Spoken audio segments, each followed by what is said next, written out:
Mountain bikes are really good out of the box now, but here are 6 of the most beneficial upgrades you can do.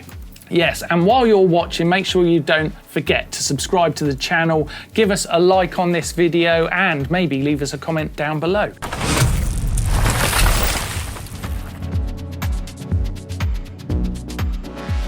Let's start off with tyres. Okay, now tyres, it's all about the grip. These things make so much difference, and if you've got the wrong tyre, it's a disaster. You get the right tyre, it feels fantastic. So you need to think, what's the type of riding you're doing? Now, if you're kind of XC focused, then you need something with like a really fast rolling tread, a light casing, so it's got really great acceleration and will maintain that speed once you've got it. Yeah, it's not necessarily about sort of upgrading your bike, and it doesn't really matter what type of bike you've got. It's more about matching the type of tyres you've got to the terrain you ride. And for downhill, you definitely want a thicker casing tyre, probably with a more aggressive tread on there as well, for getting more grip when you're cornering and braking, and that extra protection against the punctures. Yeah, so tyres, definitely a great suggestion. And next up,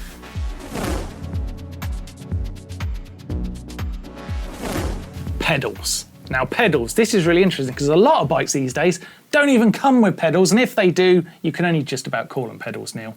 Exactly, yeah, normally really cheap plasticky ones. If you want to stick in with flat pedals, definitely look into getting some good ones.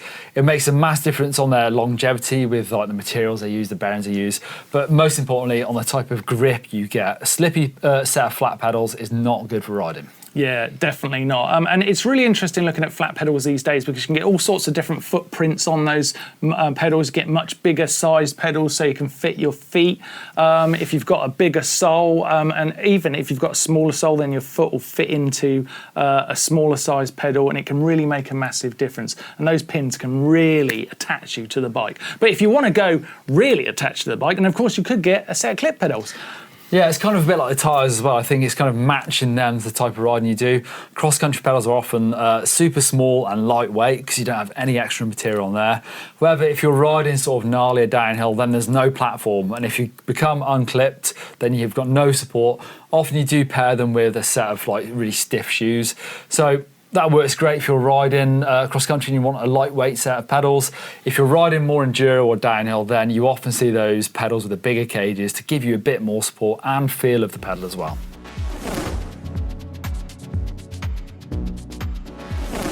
Next up, grips. Another contact point on your bike, so it's something you really need to get right.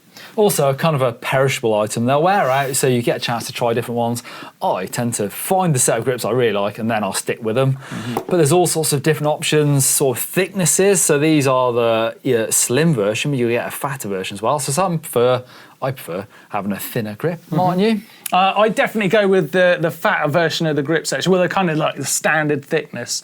Yeah, but I mean, it's really interesting when you start moving around on your grip, changing the patterns that you're using, the kind of, we call it the tread pattern on the grip itself, the different types of rubber and the different types of thickness and lengths. It really does make a massive difference to how the bike feels. And I was actually surprised when I started experimenting with it. I often go for the softer compounds as well, which won't last as long, but I feel like they work really nicely if you don't wear gloves all the time. If you're riding gloveless, then a soft grip is amazing.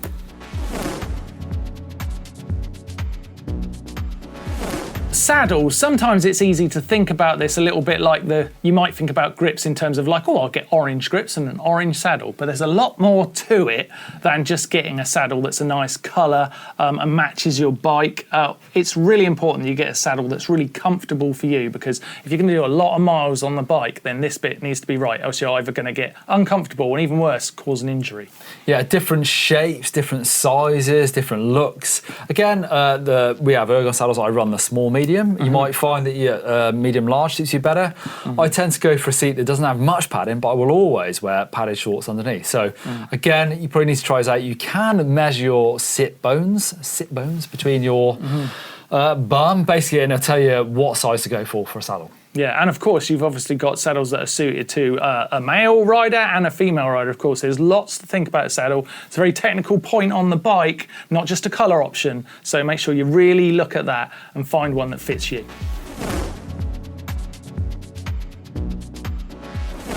Bib shorts, not necessarily a bike upgrade, but one that I love. I don't ever ride without bib shorts.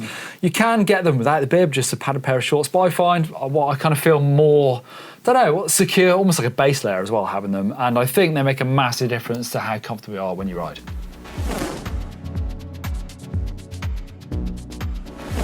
Brakes. Now, braking on a mountain bike is important and you want it to work, and it's really amazing when you put on a new set of brakes, something that's maybe a little bit of an upgrade in terms of quality from the brakes you get on your bike. It can make a massive difference. It can feel like a different bike altogether. Yeah, absolutely. Super important. I guess, obviously, older brakes are serviceable, but at some point you might feel actually it's more sort of cost effective to buy a new brake, or you want a bigger brake, like a 4-pot compared to a 2.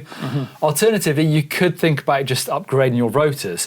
If you're doing lots of downhill riding, you might find that a bigger rotor, so going up to 200 or even 220, will give you more power, and they're better for dissipating the heat as well. So you can think about maybe it's just a set of getting some rotors instead. Yeah, one thing I always like on a really nice set of brakes is the adjustability. Like the more money you spend on a brake, the more options you've got to basically control that brake and set it up for yourself. I don't love it when I get on a bike and there's not much control over how I set the brake up. True.